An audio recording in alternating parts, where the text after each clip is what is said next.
Welcome to Hanging Out with Nolan Hong. Thank you so much for joining us today. As always, we are recording out of the Pop Creative Media Studios here in Honolulu, Hawaii. And as always, I am flanked by my co-host, the Doctor of Snugglenomics, Dr. Emmett Bean, and of course, my super producer extraordinaire, Jamie. And today we are being joined by one of my dear friends from theater here in Honolulu, Hawaii. He's a super funny actor. We met each other actually doing the Lisa Matsumoto plays, the Ohia Productions, Once Upon One Not a Time. And as you know, there are a ton of funny, talented individuals that have come through that stage. And Andrew Lai is one of, if not the funniest ones to come through there. And we have a lot to talk about. But before we get into that, I want to thank our sponsor, Monster Energy Drink. You know, I do wear a lot of hats. I have a lot of different careers, as you know. And sometimes I just need that little extra oomph to get me through the day. So thanks to Monster for making sure that I'm energized and ready to do this podcast. It's chugging down right now, actually, on the ultraviolet flavor. It's 0 calories, 0 sugar, and 100% delicious. It's awesome. So thank you so much, Jimmy Nakamura, for hooking it up there. But today we're talking to Andrew Lai, and as I mentioned, talented actor. We get to hear some really fun stories, not only about his time on stage, but also he's a teacher at Kamehameha Schools. He teaches high school there. He has a ton of funny stories there, but I think the funniest parts is just his everyday look on life. He loves, for some crazy reason, Disney and Mickey Mouse, and we're going to find out where that comes from and why that is. It's really interesting. Hope you enjoy this interview with Andrew Lai. So we met doing, what was it, Nada, or was it that we did like the anniversary show for Lisa Matsumoto's? God, Nolan, you're asking me to go that far back. Well, I'll say this because we met during kind of like the last couple of shows, but you're part of kind of like more of the original crew for Lisa Matsumoto. Original, but back in the 90s. Yeah. I think it was the anniversary or something like that. The anniversary shows where we met. Yeah. And it's funny because like everybody without question, and our Ohia family is huge. It's like 100 people who have come and gone in the alumni, but everybody hands down always says that Andrew Lai is the funniest guy, which is high praise because there's a lot of funny people in our family. But until I met you, I had no idea. And then when I got to share the stage with you, I was like, okay, now the hype is real. It's true. But yeah, how did you get involved with Lisa Matsumoto's plays? Is it that you were performing before, or? No, actually. So when I was younger, I wanted to be an actor. That was my goal. I always wanted to be. I wanted to be on Days of Our Lives. Why Days of Our Lives? Because there were hot chicks on there. And it was to the point where, I guess because my mom used to watch it when we were little. When I was younger, and actually in utero, my mother said she used to watch it too. So I guess it grew on me from pre-birth. And then as I got older, I started watching it when I was in high school. I think I would even, on summers or whatever, I'd watch it, and I got hooked on it because Kristen Alfonso was she was a fat hottie. and then PHAT, fat. The best is that your sophomore son is sitting right next to you listening to this, and he's shaking his head in disappointment. Nolan, you know how foul my mouth can be. The boy is desensitized at this point. He's not allowed to use those words or talk like that, mind you, not without getting cracks. But he is desensitized. His father has ruined him. I'm from Homestead. What can I say? Right? I mean, take the boy out of Homestead. But yeah, so I started watching Days of Our Lives, and then at college, it got to the point where me and a bunch of guys would, I would say about 25 of us, would arrange our schedules around Days of Our Lives, and we'd all rush back to the dorm to watch it. Not even making that up. This is blowing my mind because I've never heard of. I don't hear too often that guys watch it, but that 25 college guys would be running back to the dorms to watch Days of Our Lives. The acting was horrible, but the chicks were hot. So we watched, and the stories were great too. Anyways, so I guess since then I want to be an actor, but I'm a firm believer in things happen for reasons. Yeah. And so life had a different path for me in that school because I totally love my life. I love the fact that it's gone the way it's gone. I'm still on stage every day of my life at school. I'm at stage in front of my boys at home. My wife is my polar opposite, so she's shy and reserved. So I'm definitely the center of attention at home too. So that's perfect. You get the spotlight there. Yeah. Or even if I don't get it, I take it anyway. So, what were you studying in college? Speech communications, which I'm teaching now. So, but yes, I guess so. At the point where I got wrapped into Ohia was, I think it was my junior or senior year in college, and we'd already had one child at that point, our oldest, and I was working at a destination management company, MC&A, and May was working there, or May came to work there, and then when she was there, it must have been about 42 minutes when she turned to me and said, "You need to come audition for a play." So, and at that point, I was like, "What are you talking about?" I had no idea, right? Because I wasn't involved in local theater. I never even went to watch local theater or anything. But you said you wanted to be an actor. Did you ever take acting classes or anything? Like, did you do anything to pursue it? No. But you just knew nothing that'd major. be cool to do, kind of. Yeah, it was fun. I mean, I took regular acting stuff at UH and stuff like that, but nothing. Nothing major. It wasn't a focus for me because my life was going in a different direction. So. Yeah.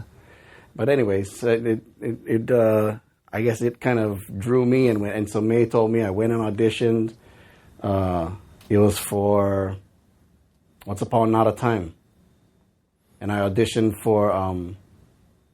Back then they just had blanket auditions, and they kind of put you where they wanted to put you, and so I remember having to. You go in, you sing a song, and you tell a joke or whatever. Right. And, Lisa was cracking up. Tammy was there; she was laughing, and then they put Mark Ikinaga. They put Managa up there with me to read some lines, and I remember we were going back and forth about something, and Lisa goes, "Mark, don't let him upstage you," and that was it. It was just that. Ever since then, I've been in love with Mark Ikinaga. We're secretly married. Do you remember what joke you told? It was some Portuguese joke. Let me think about it if I remember. I remember the gist of it, but I can't remember exactly how it goes. It was a Portuguese joke. And being that this is your first audition you ever did, were you nervous or? No. You're just like you knew you're more for this. I'm very weird that way. I get nervous. I get the butterflies and whatever, but I feed off of that energy, and I like it. It's fun, and so that's kind of like what I tell my students is, you're going to get that anxiety. Use it. Don't let it affect you. You affect it. So, everybody gets nervous to some degree. Even professional $1 million paid actors get nervous. Right. So after you auditioned, you got cast, obviously. Yep. What role did you get cast as? One of the mongoosettes. Okay. Yeah. Me, Tanner Henderson, and Managa. Because he was supposed to be something else. He was going to be one of the Menahunis. But I think because Tanner... Do you know Tanner? You know Tanner. Yes, yeah. So Tanner and I guess because we were new, I think Lisa wanted him to be with us as a veteran, and she wanted to challenge him, I think, maybe. I don't know. And so that was fun. Oh, my God. So for those not familiar with who the mongoosette characters are, they're basically drag queens, mongoose drag queens. They're female mongoose. But they're obviously not very feminine, I guess. Female mongoose played by manly men. Hairy, ugly, manly men. So when they presented to you the opportunity to play this character, what did you think? It was no question. It's fun. Those kinds of things are fun. It's different, and I really don't give a flying rat's. So, yeah, and Tanner didn't either. Tanner and I used to joke around. We're classmates, so we joke around like that anyways in school. So it was fun to be able to do it with Tanner, and he's so amazing anyways. So it was fun to learn from him, watching him dance, because I can't dance to save my life, right? So it was fun to learn from him, and watching Managa struggle through being a woman was even more funny. That was way outside his comfort zone, I think. And that one was what, at Kennedy? No, at Diamond Head. Oh, Diamond Head. in 97, I think. 1997, because our oldest was just a baby still. Or no, our second one had just been born. We had just moved back from the Big Island. That's right. Yeah, so that put a real strain on my home life because rehearsals are months long. Yeah, and all day. So that was a little tough. And back then, from what I heard, like you guys are selling out like all the shows, and then it's getting extended, extension after extension. So you were performing for a long time. 2 weeks sold out extensions without fail. Yeah, it was fabulous, and deservedly so. Lisa, God bless her. Lisa was amazing. She was just a special human being. What was it like? So, I mean, this is your first time acting. And then everyone has their own like Lisa stories as far as like working with her. What are some of the memories you have of working with her being a brand new actor? I think, just that she's so over the top, right? I mean, she's this small Asian woman, and then suddenly this huge voice just comes out of her, and her laugh was infectious. And did that experience of doing Lisa's shows open up to more acting experiences for you? Like, did you move on to other things? Ish, I guess. I got tapped a couple times to do a couple of short films, real short films. One, this kid named Adam Boccieri. You ever heard of him? No. He's from UH.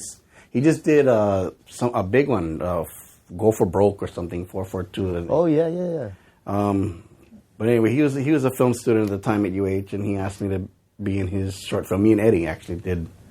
No More Aloha, he called it. I actually saw that. Yeah, that's excellent. And it won quite a few film festival awards. That one, your role is kind of more of a dramatic role, yeah? Because it was so weird for me to know you and know all the roles you played as like this goofy, fun-loving kind of characters, and then to see you in this one where it's kind of intense. Yeah, quite a few of my students and even my mom, after she saw it, she called me and she goes, "I didn't like that. I didn't like that at all. I don't." And the students would tell me, "I didn't like you in that. I don't like that. That's not you." How was that experience though? Playing, I mean, it's such a different character for you. What did you feel? I'm not good at it. I don't think I'm good at it at all. It's hard for me to be that kind. The serious roles. I think I can, but I don't like it. It's funny because, to me, you're very convincing in that role, and I was pretty intimidated by your character because I can see you physically being that intimidating, but for you to act it out as well just adds to the whole thing. Yeah, that was an interesting stretch. I was actually supposed to be the guy that died with that Eddie, the one that Eddie ended up doing, but I guess Adam wanted me to do the other role instead. But it was fun. It was different. And then I did a very small one they had this film festival with Mike Ng. Mike asked me to do it for these Punahou kids who were part of the film festival's training camp or whatever. And so I did something of that too. And that was just shown in the beginning of the film festival a few years ago. What did they call that? I don't even know what they called it. The Ohina? I forget. I played some ghost that had died, and some chick Aaron Wong was wearing some necklace that belonged to me or something. Was that a comedic role or a dramatic role? Both. It was supposed to be a little goofy and a little whatever. It was the kids were directing, so it was kind of, How is it taking direction from a I don't mind. kid? Yeah. Yeah. But it was interesting working with the kids versus working with professionals or Asian college students, right, versus professionals on the stage performances and stuff. I've always wanted to, maybe you'll find this weird. I've always found this weird about myself. I don't like to audition. I don't like to try out. I don't like to MC. I don't like to do things that are going to put me in front of an audience that I'm unfamiliar with. Because I'm scared of that. I'm scared of rejection. I'm really afraid of people not liking a performance or thing that I do. Yeah. Like even in class every day, if my first period goes so horribly wrong, I change it completely. And my next 3 periods after that, I'm doing a totally different show for them. Wow. Or different lesson, I should say. But because so like for auditioning and stuff, I've never actively sought out auditions or anything like that, even though people have told me I should go. I just, I don't like. That's so interesting because of all people, I always feel like you're the one that isn't intimidated just by the way you perform on stage. And when I've seen you, even like when the news stations come and interview, like Andrew's always the first one up there with Manolo Morales, and just like, in fact, there's probably a YouTube clip of it. The last time we did a show, you were in your Nara Hunter outfit, and you did the interview in character. Yeah, that was and funny. We were rolling off camera. But I mean, it's like it's interesting for you to say that because no one else would think that of you. Because Manolo's an old friend. Oh, I didn't know that. His wife and my wife are actually good friends. They worked at Kapiolani and St. Francis together. They're both nurses. And so I'm more comfortable in something like that because, you guys are all there and I know him. And so that kind of stuff, I got no problem. But to actively go out and seek out like an audition or, hey, you should go try out for this role, I'm good. But if somebody were to pull me with them and say, come on, let's go do this together, then let's go. Yeah. So I'm weird that way. So you said that growing up you wanted to be an actor and things, but what kind of like kid were you? Because did you have a lot of brothers and sisters? Were you always kind of like putting on a show? Yeah. Short answer, yes. So I'm an only child from my mother and my bio dad, and then they divorced when I was 4. Both ended up remarrying. My mom remarried my stepdad. Got married to my stepdad, whom I love dearly, and he had 3 children already. So I went from an only child to a middle child instantaneously. I have an older brother who just retired from the Marine Corps. I have a younger brother, stepbrothers, but we've been together since we were 6. So I'm, for all intent and purpose, they're my biological siblings in my head.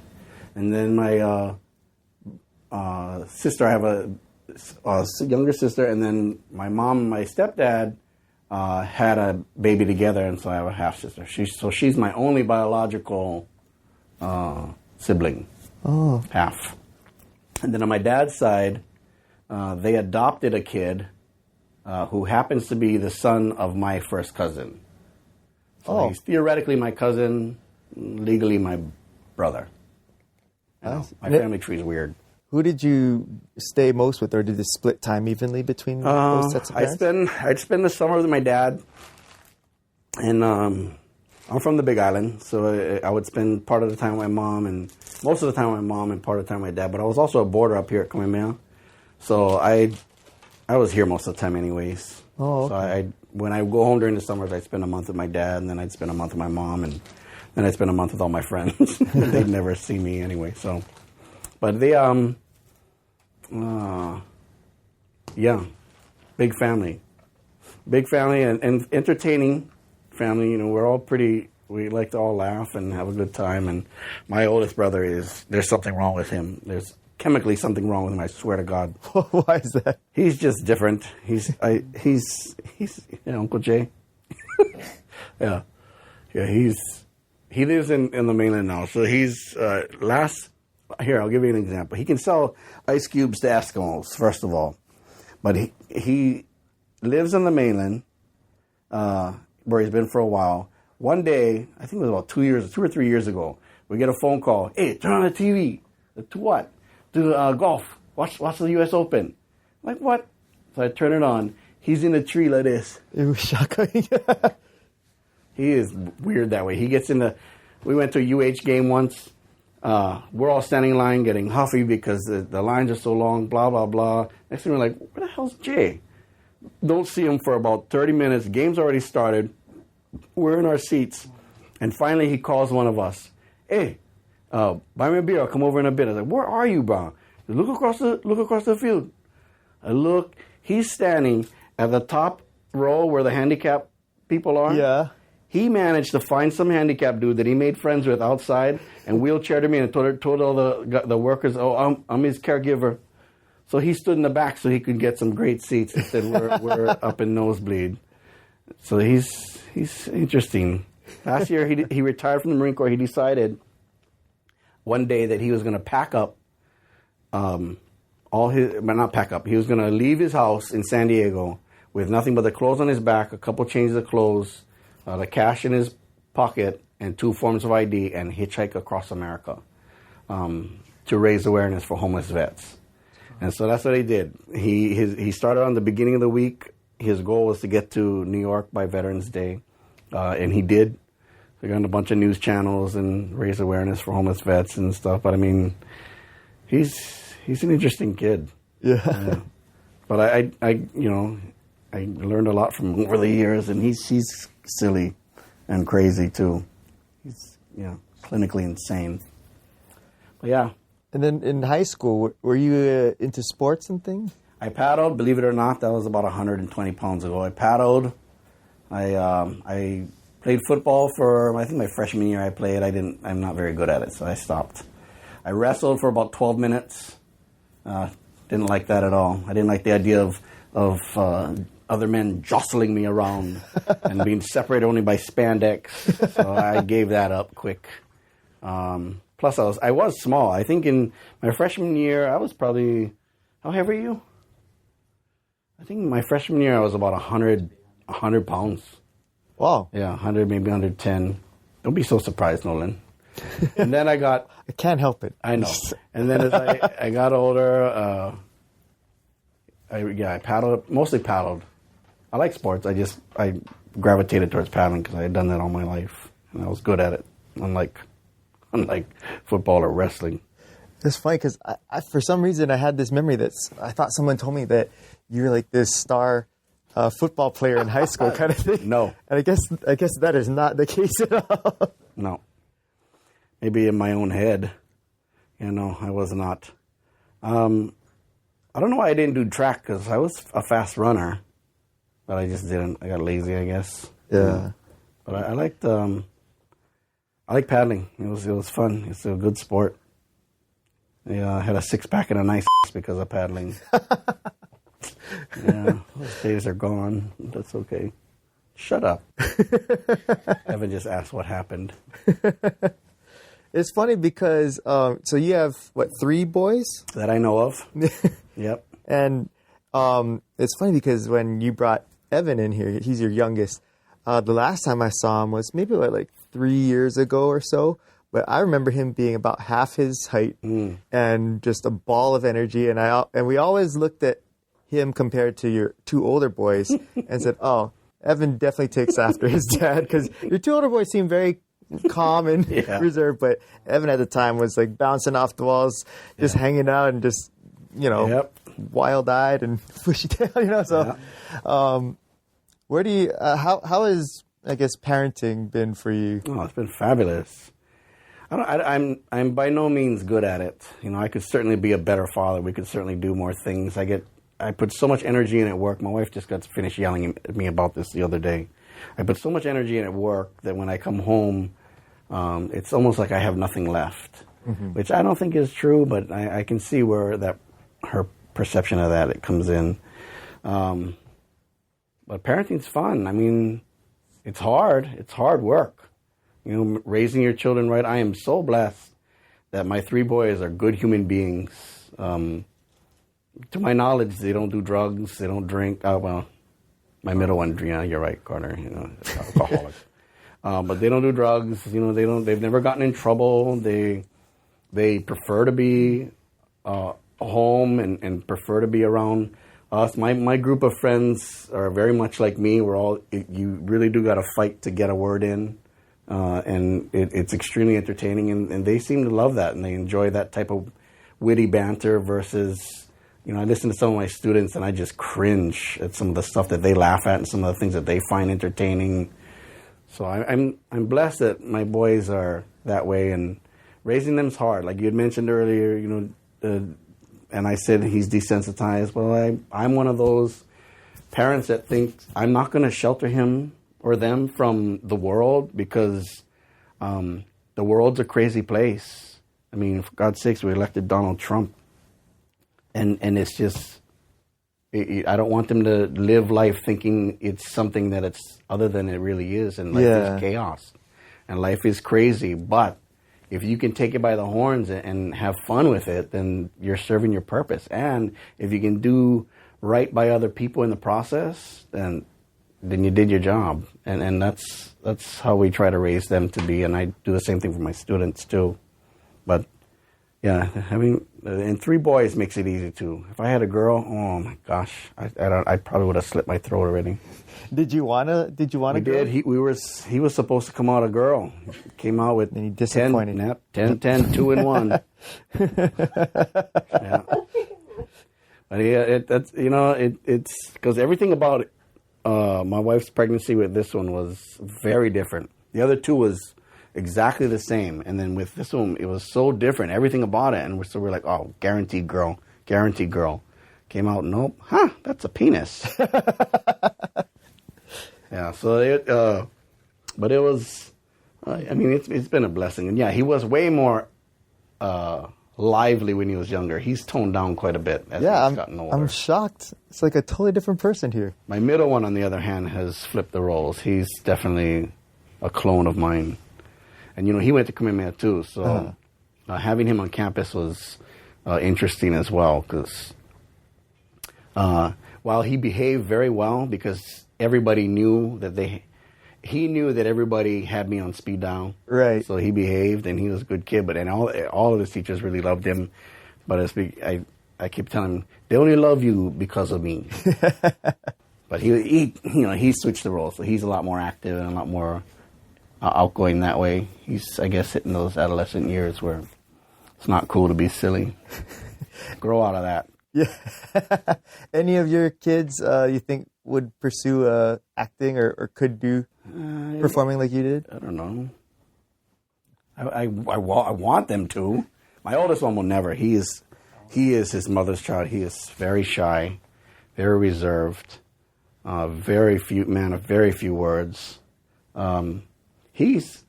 He wants to get into doing YouTube type stuff and things like that. So I'm hoping that he branches out and does that kind of stuff.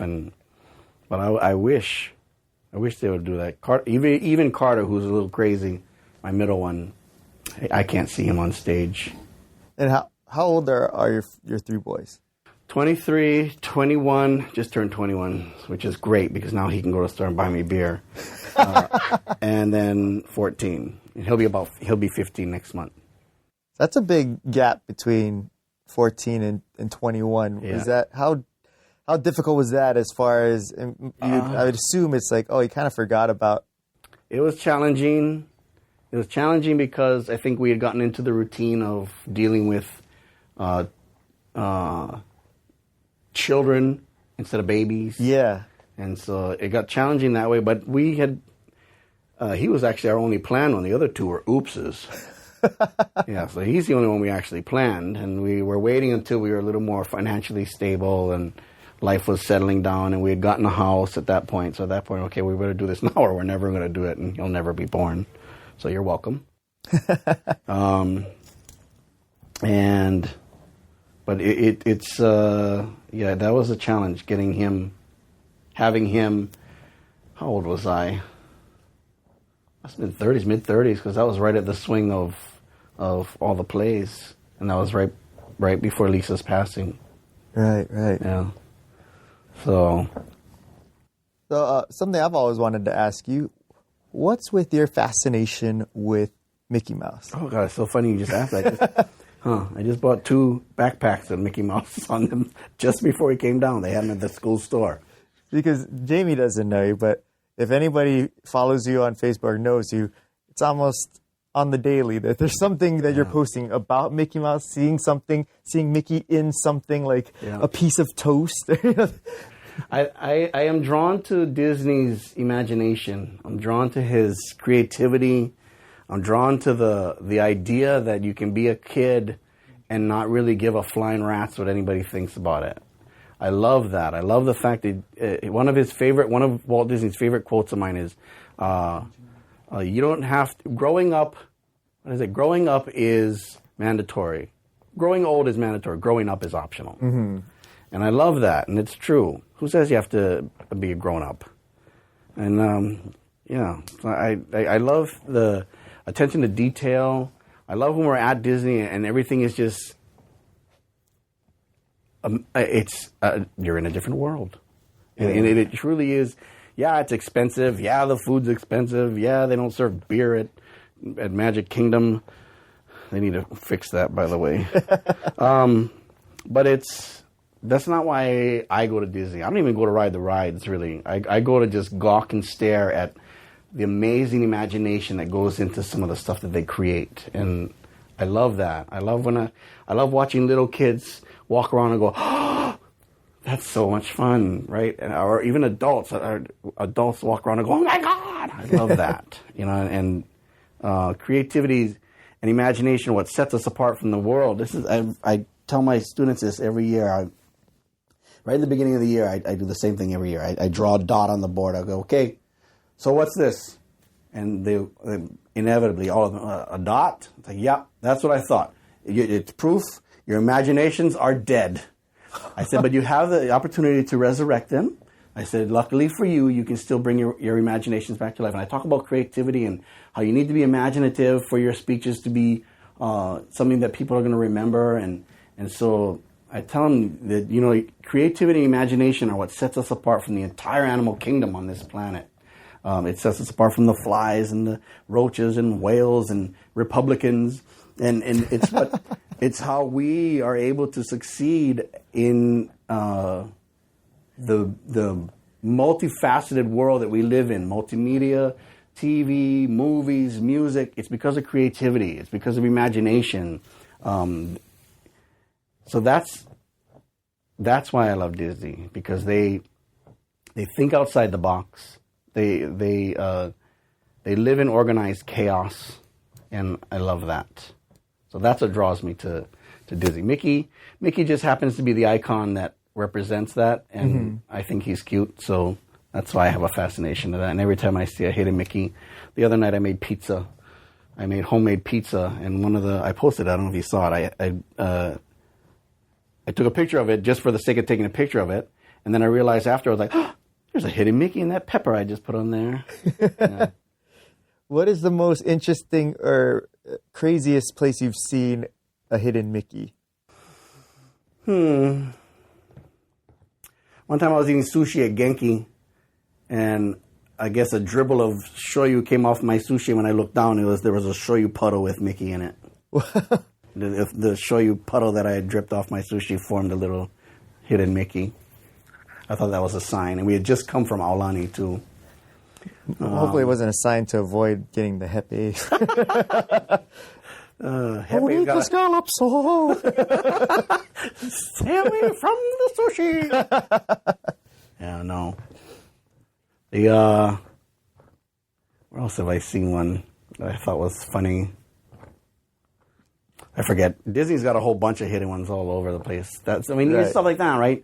That's cool. And I leave little Easter eggs like that around in my classroom too. Cool. Just for kids to, like, every once in a while I'll hear a kid go, huh, that wasn't there before. Or, oh my God, that looks like, what kind of stuff do you leave around? Like pictures of me, pictures of stuff that they've done, work that we've worked on or done that'll just kind of show up or appear. Sometimes I do this one game that we play, and they have to go hunting for stuff around the room blindfolded, and sometimes I hide those kinds of things around. Mickey's, even Disney stuff, bacon stuff. Between Disney and bacon, I don't know which I love more. That's right, you do love bacon. There's this machine, this bacon cooking machine that you posted, and it looks like the most amazing contraption ever. What is that, and is it as awesome as it looks? It doesn't cook it as good as I wish it did, but one of my speech coworkers gave it to me for Christmas, and it is exactly that. It cooks bacon. It's like a toaster that you open up the sides and you just drape the bacon over it, and you close it, and then it cooks it. And it's got settings on it or whatever, and then so no splatter, no mess, and it has this drip pan that you can drain the oil after, and it's fabulous. And what is it called? It's like something... Bacon Express. Yeah, the Bacon Express. Like yeah. So it's I've used it a couple times. It's good. The last time I used it, I used it to make candied bacon that I put in my Bloody Marys.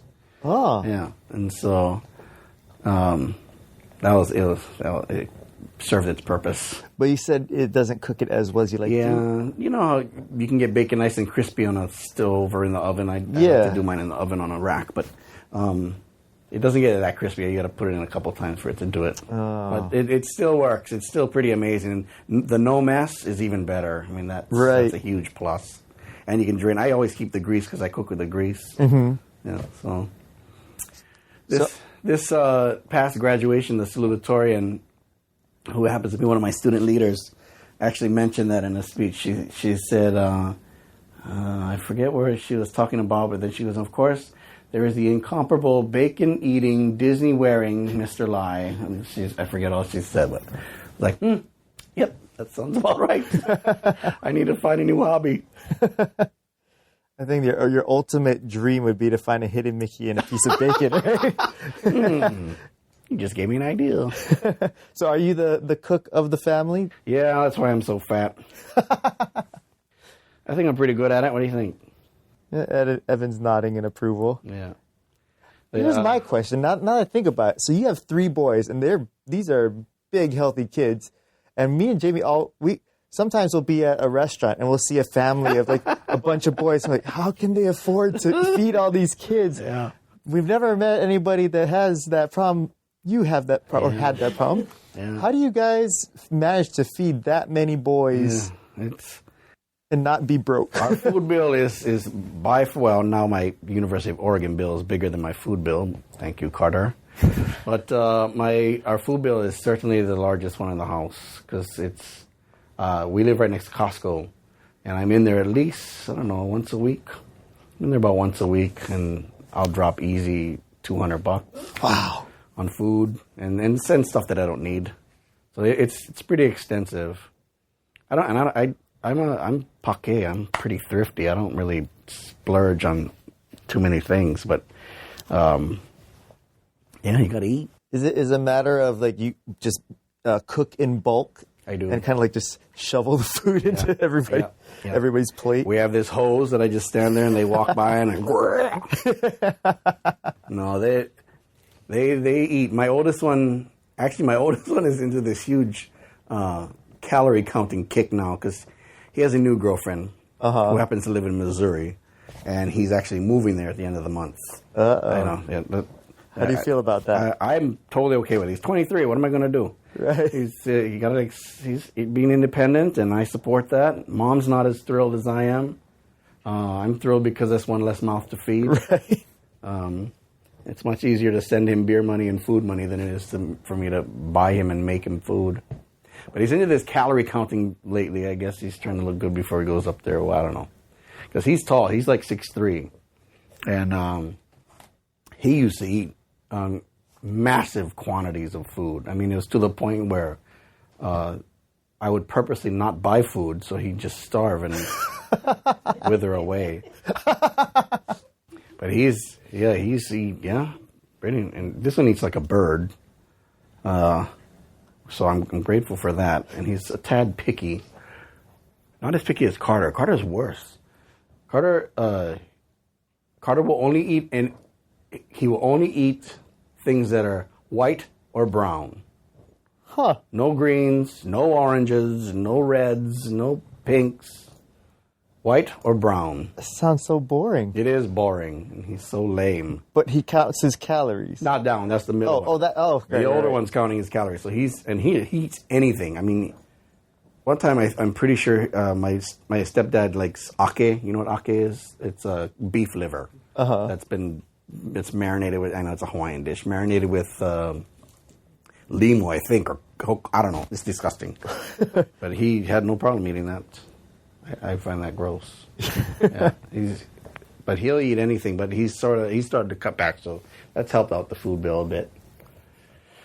So, but yeah, I do cook large amounts, and then it's intended to last a few days. Right.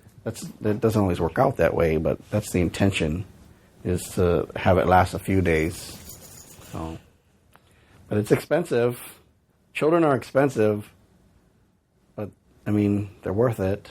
Yeah. I mean, for some. Yeah, you're right. You're right. I can think of about 42 that I would rather see starve to death. So you're a teacher. What got you into that profession? Oh, God, it wasn't even on my radar. Really? I didn't want to be a teacher. That was not my plan at all. What was your original plan? To be an actor. Okay. Be on Days of Our Lives and I should have known that. be wealthy and not have to worry about anything and be a playboy and kidding. Don't tell your mother that.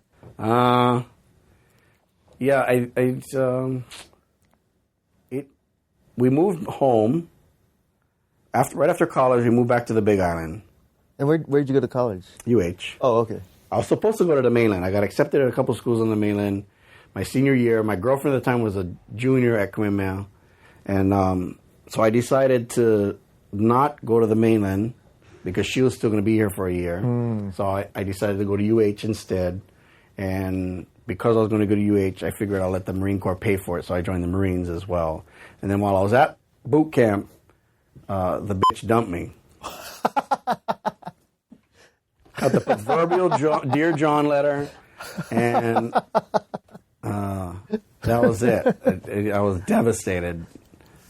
So anyways, but like I said, things happen for reasons. And had that not happened, all that chain of events not happen, I would never have met my wife. And therefore never have had these guys. So I'm grateful. I'm grateful to her for hurting my soul. So anyway, so we moved back to the Big Island, and after we graduated, we had Braden with us. While we were on the Big Island, we got pregnant and had Carter. And while we were up there, I was unemployed because the destination management company that I was with before I went, they don't have an office there. They did functions there, so I would do some of that when they would come into town, but I was otherwise unemployed, and we didn't need the money because my wife was a nurse, so she was making good money as it is, and we lived in my mom guy's house that they owned in Hilo, so our rent was minimal. So I was kind of just a stay-at-home dad for a while, but that got boring. I didn't like staying at home. I liked being able to be with the two boys, but so I decided to go look for something for that reason, and the extra income was going to help anyways. But there was a long-term sub position open at Hilo High, which I was very leery about doing, but I figured, how hard can it be? It's Hilo High. So my siblings all graduated from there.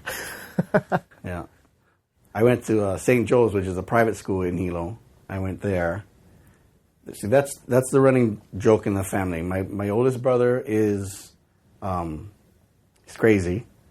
He claims he's the best looking out of all of us. Not true. I'm certainly the smartest out of the five of us. That's for certain. And the others are just extra human pieces of flesh on planet Earth. It's placeholders. Yeah, door stops, really. So I hope they're not going to listen to this. I'm going to make them listen. My youngest sister, in fact, the one that my stepdad and my mom had, she's actually one of Hawaii's very first in vitro babies. Oh. Yeah. Back in the early 80s, in vitro was just becoming a thing. Yeah. So she's one of the first in Hawaii. I call her Petri. I told her she was raised in a Petri dish. Yeah. She doesn't like that much. I wouldn't think so. Yeah, I don't care. I was going to ask how she That's what reacts. big brothers are for, right? We're supposed to make trouble. She also, very recently, last year, she got into a horrific car accident. Her boyfriend at the time fell asleep behind the wheel. And the seatbelt, the force of the impact, the seatbelt literally tore her insides to shreds to the point where she almost was torn in half. Wow. And so she had to undergo a bunch of surgeries, and she's made an amazing full recovery to the point where she's gotten a whole new lease on life. She's eating better. She's in great shape. She's got a much more positive attitude because she used to be a real So now she's got I think maybe it's kind of a grouch. Although she does love Evan very much. But she's got this whole new lease on life, and so I'm so proud of her that she's made those kind of gains and those kind of struggles. I mean, to the point where the surgery was, the damage was so bad that she had to wear a colostomy bag for several months. Wow. Yeah, so I used to call her shit bag. Yeah, sorry, I probably shouldn't be saying these kind of words on. Sorry, you have a beeper. For okay. Yeah, she didn't like that either. No, I don't think anyone would. Yeah, but we can say it's because she's fully recovered. For right? sure. Well, actually, I called her that a couple of days after she got into the accident. Oh, gosh. That's what big brothers are for. She knows I love her. Every fiber of my being. I'm the one she comes to when she's sad. I'm the one she comes to when she's mad. Wow, that's surprising because after hearing what you say about her, I wouldn't know if I would come to you when I'm sad.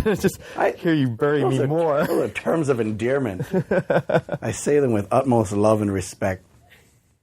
They know that. Please, they call me worse. I feel like it'd be a great episode to just have you and your siblings in one room and just putting the mic on and just sitting back and listening to you guys. Yeah, I'm not even kidding. There's been a couple of times when we actually all have been able to be in the same room at the same time. It's absurd. It's actually usually my older brother and me monopolizing the conversation. Uh-huh. Our middle brother is a man of very few words. He doesn't say much. And my sister is my second oldest sister. She's such a moke. It's hard to understand what she's saying anyway. See, that's true, Evanston. And then my youngest sister she's the baby, so she gets treated as such. But it's fun. It is an entertaining event. So, anyways, getting back to how you became a teacher. Yeah. This is the story of my life. My ADHD precludes me from staying on one topic at a time. But you wanted to leave staying at home as being a parent, right? So I was tired of doing that. So I got into I got the long-term position at Hilo High and realized very quickly that I kind of liked it. I kind of liked being around the kids. I created half of the stuff that they break rules for anyways. Right. So it's not like they got anything over on me. I still find it funny when they think when they think they invented those kinds of behaviors, like, girl, please.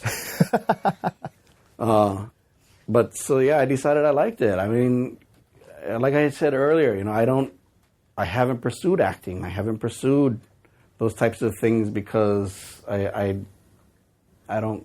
Contrary to popular belief, I don't go out seeking glory. I just don't. I'm not. While I'm happy to take the spotlight, and I've got no problem doing that, I don't go out seeking it. I don't know. I'm weird that way, I guess. I don't aim to do it. When it happens, it happens. But, and I found that when I'm in the classroom, that's essentially it. I'm on stage every day. And so I realized that, and that's ever since then. After we moved back from Hilo, and we lived here for a while, I went back to that destination management company, worked with them for a year or two. And, what is that, 96? Yep, a year or two. And then at that point, a long-term sub position opened at Kamehameha, and I applied and got that. And then a permanent position opened up at the middle school, and I did that, and absolutely blew my mind at how much I adored working with 13-year-olds. They are an amazingly entertaining bunch of kids. So, it's and ever since then I loved it. I love what I do. And moreover, I get to teach at my alma mater, and I get to teach my Hawaiian people, and that's important to me too. So I believe in the school's mission. I believe in what our princess laid for us, and so those things are important to me. But I will tell you that if I ever, knock on wood, if I ever get fired, I'm not going to teach. I'm going to go do something else. Why is that? I don't want to teach anywhere else. I can't see myself teaching anywhere else other than at Kamehameha at this point in my career. Yeah. I just can't. I'm spoiled. The kids by and large they're really good kids. Yeah. So, and they laugh at my jokes. So until they stop laughing at my jokes, I guess I'll keep doing it. Over the years, do you notice any differences as far as the kids, like their personalities, or because people nowadays the whole topic is millennials, right? Yeah. Like, so do you notice that kids have changed? Oh, for sure. I can 100% tell you they have. I've been teaching for 20 years, right? Yeah. This is my 20th year, so I have watched that progression in our youth for the last 20 years, and of course now, I think the millennials are starting to bleed out because now we have the new generation coming up behind them is the I generation. I think they're calling them now, right? The iPhone and iPad and the invent of the internet, which really is relatively young. It has most definitely altered our world, for better and for worse, I think. And I have watched our kids become different people. The way they learn, the way they interact, the way that they, the things they choose to dress, the stuff they choose to say, the way they choose to act, the way they choose to live their lives. The adolescents have a hard enough time worrying about worried about that everybody's thinking something about them, right? And in their heads, it's always, oh my God, they're looking at me. No, they're not. Get over yourself. Like, they're really not. But now, with the iPhone, with phones in general, and the accessibility for the internet and everything that's on it, good and bad, and nowadays it seems more bad than good, it's changed them. It has changed the way our youth are growing up. It has changed it. I can say that with 100% certainty, and I don't know if that's a good or a bad thing. It's scary, but it's the reality, right? It sure is, and I dare not wish it away. I mean, that's the future, and that's fabulous. But it just makes it harder for parents and for people who are involved in adolescents' lives. It just makes it harder for them more of a challenge, I should say, to make sure that those kids still grow up to do things the right way and to remember that everything you post will be there forever. To remember that every picture you put on there will be there forever. We say these kind of things to them at home all the time because I've seen so many kids at my school who that's come back to really haunt them. You know, I mean, you send one picture and suddenly 45 people got it. Yeah. And so teaching them that way has become a bigger challenge. And when you got older people, adults, who don't know how to embrace that and don't know how to teach that, that's when you're going to have a major problem. And so I think that's where we're at right now, that teeter-tottering over the precipice of, oh my God, what are we going to do? How are we raising these kids? And then you got stuff like the media. The media controls so much of that, what the kids see and hear, and so even that's scary too. But that's because it is so accessible now. And my friends and I were just talking about this the other night. We had a get together at another teacher's house, and we were just talking about how in our day we didn't have that. We went outside to play. We went. That sounds so old to say that. I sound like such an old man saying that, but we did. We hung out. We talked story face to face. It wasn't a text. I got kids that text each other in the same room. I'm not even making that up. I know people have heard that before, but it's true. They'll Snapchat each other in the same room. It's like, what are you? Yeah. So it's different. Does that so since these kids now have a different way of communicating with each other, where it seems like it's a lack of communication, does that affect how? Because you teach speech, which is a great form of communication. Do you notice that it has affected, that aspect as far as? Yeah, for sure. I mean, yeah, because just the way that they communicate with each other and the way that what they choose to put out there and the information they choose to get back. I mean, it makes it a bigger challenge for them to stay focused in the sense of just focusing on what they're trying to accomplish or a goal that they're trying to do. Phones and iPads and computers, and every single one of our students on campus has a laptop. So, I mean, that's an added challenge, right? Because then you got to get off of Netflix. Why are you watching that stupid show? Right? Because that's the distraction level has increased. It's gone through the roof. And so that's been the challenge, I think. But I got to think, too, that because that's part of your personality, that maybe you have more of a connection with the kids, yeah? We use it. I use more of that kind of stuff, more of those kind of tools to help them with their speech that way. You know, I don't mind they use it. I don't even mind that they're, when we're working, if nobody's up there, my rule is if nobody's up there talking, doing a speech, or if I'm not up there giving you some instruction, I don't care if you're on your phone or not. If you're doing your work, great. If you're not, then that's on you, not on me. Because in 6 months when you're in college and you choose not to listen to your professor, that's going to be on you. In 10 years when you're at work and you choose to be on a phone and your boss comes by and fires you, that's on you, not me. So you need to start making choices. That's kind of the direction that I go in, but I have that luxury because I got 11 and 12th graders. Mm-hmm. Younger kids, you'll need more structure. Right. So, but I like I said earlier, we as a society, the older people in that society, the Gen Xers, need to embrace that and encourage that type of media so that the kids can learn how to use them properly and use them for their advantage and create amazing things. And Disney doesn't stray from those kinds of things. Why should we? It's funny that, not to change the subject, but you brought up technology and Disney. I forgot to ask you, so the last time you went to Disney, you had these bands. What are those things? And explain to they're a wonderment Jamie of Disney. What it is, because I don't think she knows about this stuff. God, they're called magic bands, first of all, for a reason. You walk around with it, so that you got all kinds of different bands. You can put whatever you want on them, and so you walk around. It opens your room door, first of all. Yeah, it use it as a fast pass. So you just walk up and you beep. You can charge to it, so you just walk up. You don't even need your wallet. You just walk up there and beep. What? Yeah, and it can also track you in the park so that you know where things are at.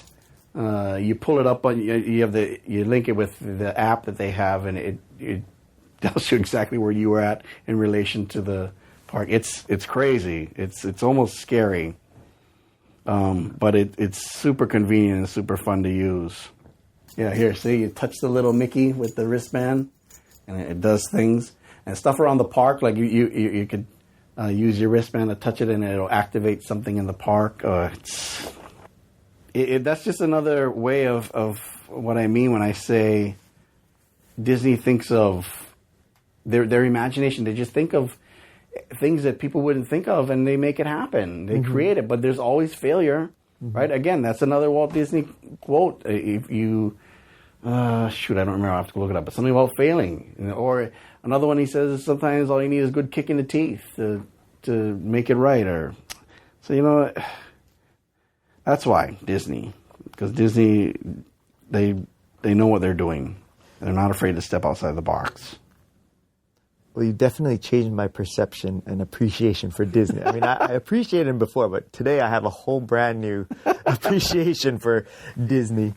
It's not for everybody, I mean, it's not for everybody. Disney's not for everybody. I get it. Lots of people ask me that and they mock me about it or whatever, because it's wicked expensive, but you get what you pay for, right? You go to Six Flags, for example, Magic Mountain. Oh my God, that place is a dump, right? But it's fun. The rides are fun, but it's not as clean. You got the mainland's version of Mokes in there, and so you get what you pay for. And with Disney, you get quality, and they always strive to make it right, regardless of the situation. They'll go out of their way to make it right, even when they know they're wrong. And people grumble and about things all the time while they're there, and they usually get their way. And because Disney knows that I'm going to make this customer happy, because for every one of them, there's 50 others that aren't this way, and I want to make sure they know we're doing it right. So, yeah, that's a great philosophy. Yeah. So, what I want to know, based on all the stuff that we talked about, thanks so much for being pleasure. here. The last thing I want to ask you is, do you still watch Days of Our Lives? No. What? I know. I know. I haven't. I really should record it. And actually, I don't know about the chicks on there anymore. After Chris and Alfonso left, at that point for me, it kind of like, meh, not into it.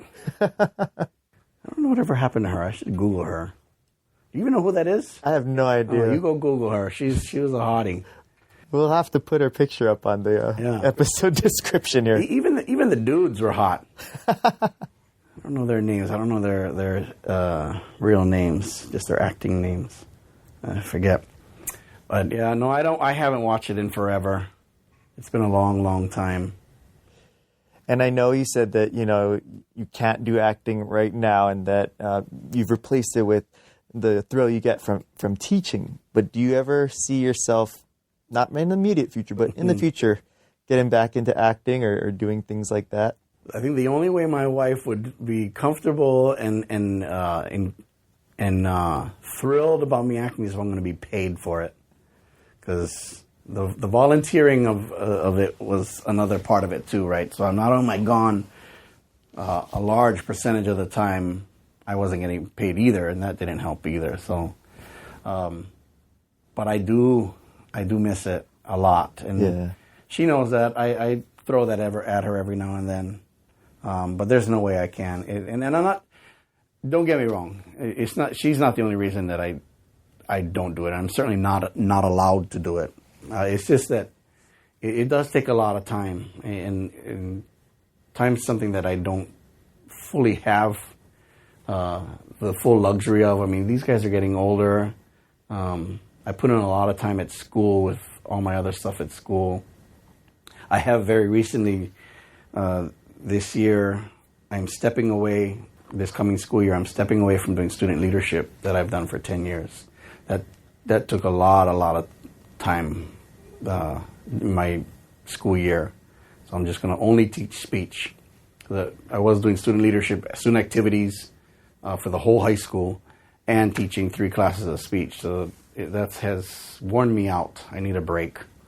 So I'm stepping away from that. So that'll ease up some time. And I really would like to do more stuff, especially if I could get to do it with Ohia. Yeah. Because, I mean, I love all of you people. You guys are fun. You guys are so much. That's why I do it, because I love that energy. When somebody asked me once a few years ago, I guess because they knew they've seen me in plays, and I think they went to go watch Iso Peanut or something at Manoa or something, and they said, "How come you don't do that anymore?" And we were talking about it. We were giving the whole spiel of why I just can't anymore, and it's just so much, too much on my plate.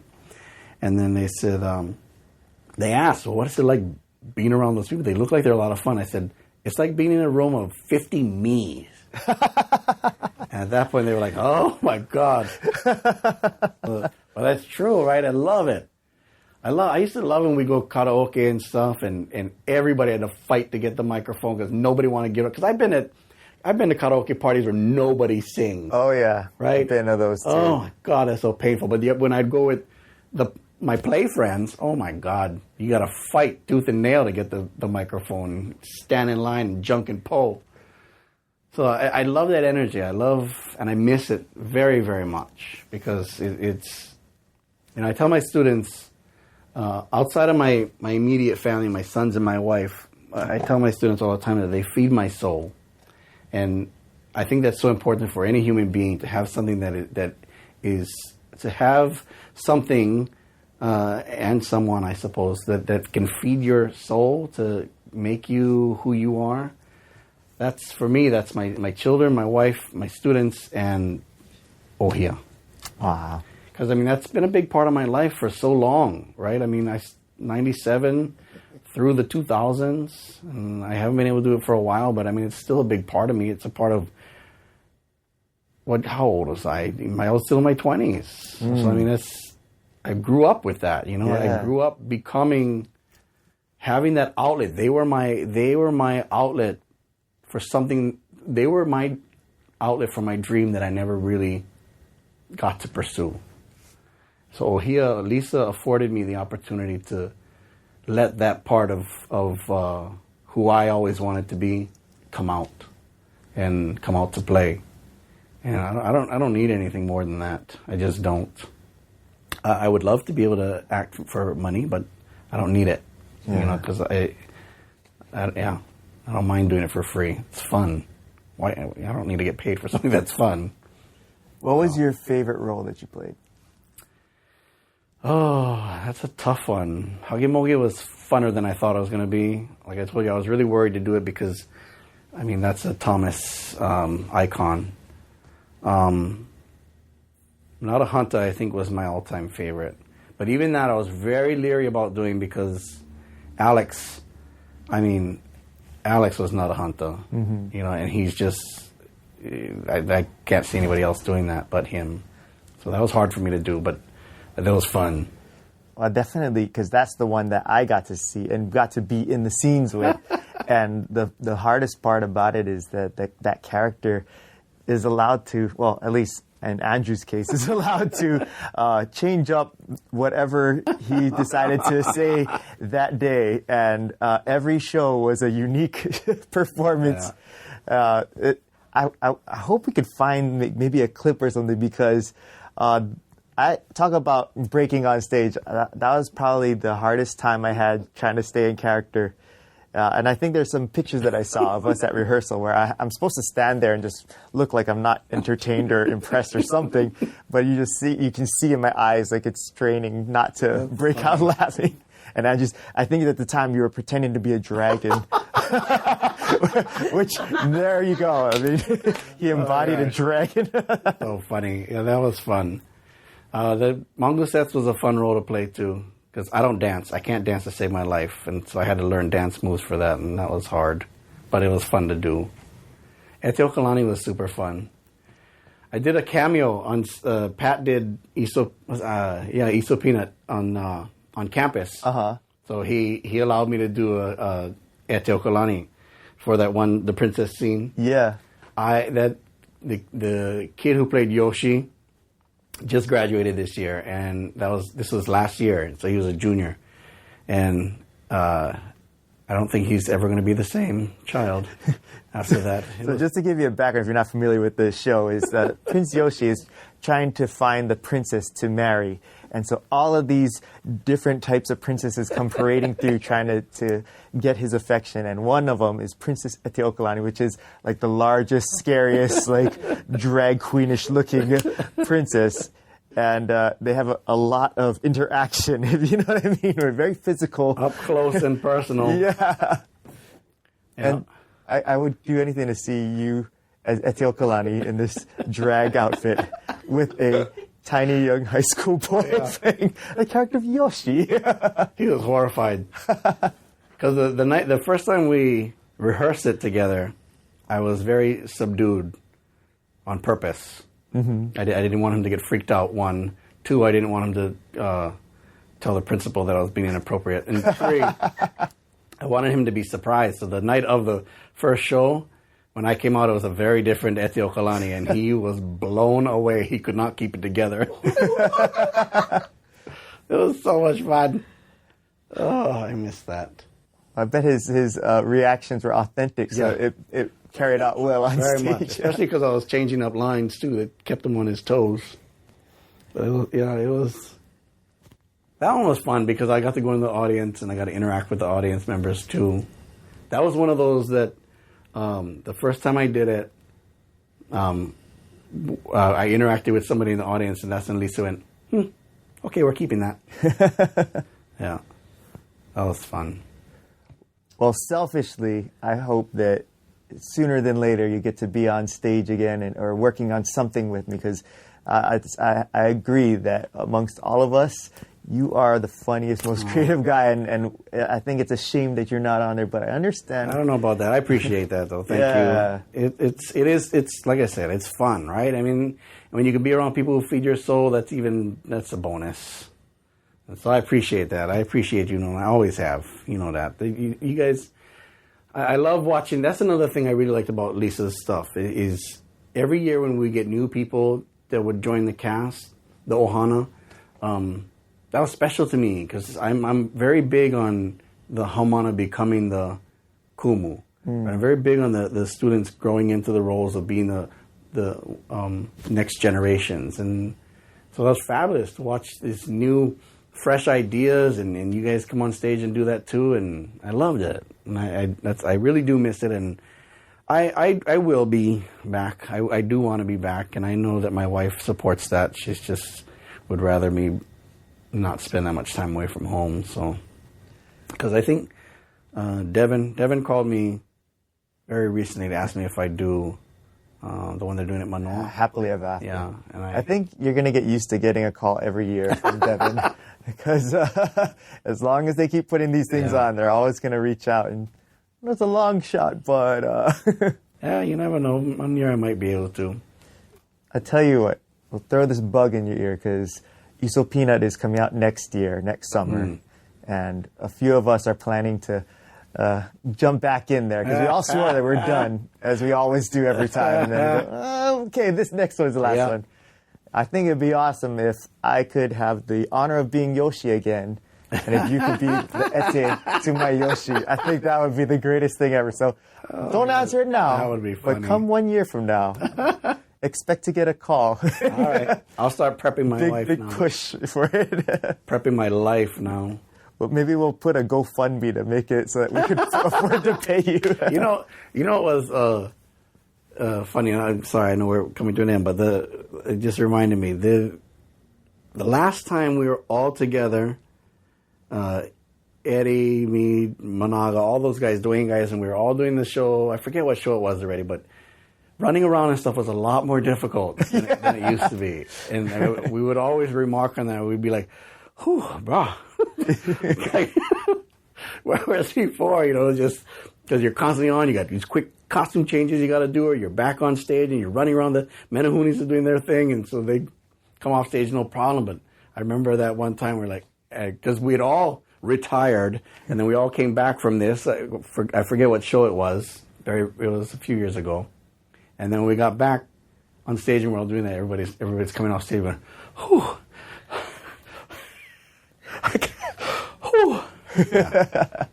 I found that absolutely funny that we're getting so old and couldn't run around anymore. Well, I always said that we should do a new updated version where we rewrite it where the characters are our actual ages. I think that'd be hilarious. I think there was that one scene we were chasing something. I forget what it was though, but it got to the point where it was either during a show or maybe it was in rehearsal. I forget where. At one point I had stopped and go, whew. And somebody... This is when you were one not a hunter, and you're chasing around the pigs. I had to stop and go, whew, I'm tired. I forget what the scene, what the line was supposed to be. Yeah, good times. Those are some of my favorite memories. Well, like I said, I feel like there's going to be an opportunity, hopefully, where we can make more memories. But if these are all the memories I have, I think we have quite a treasure chest of memories. And I thank you for taking the time to go down memory lane and spend some time with us here and for hanging out. My pleasure, and I appreciate you helping me down that lane. Sometimes you forget, when you get swept up in your busyness of your life, you forget about some of those things. So it's good to relive them. Well, I'll see you next year then. You're trying to get me in trouble. All right, our thanks once again to Andrew for hanging out today. I really do hope that he makes it back on stage at least just one more time, because he's so funny. It would be great to see him performing once again. And thank you for joining us today. Thank you so much for subscribing and downloading and supporting the podcast. We really, really appreciate all of your support, and it's because of you that we do this. So if you, in fact, want to actually make any requests of other people that you'd like to see hang out, or maybe you have some follow-up questions to some of the previous episodes that you'd like to get answers to, go ahead and direct all of that to our Facebook page. We actually have a Facebook page. It's Hanging Out with Nolan Hong Podcast on Facebook. And we'd love to hear from you. Love to get your feedback as well. Other than that, we'll be back here again next week with another episode of Hanging Out with Nolan Hong. I'm your host, Nolan Hong, and we're gonna need more wax.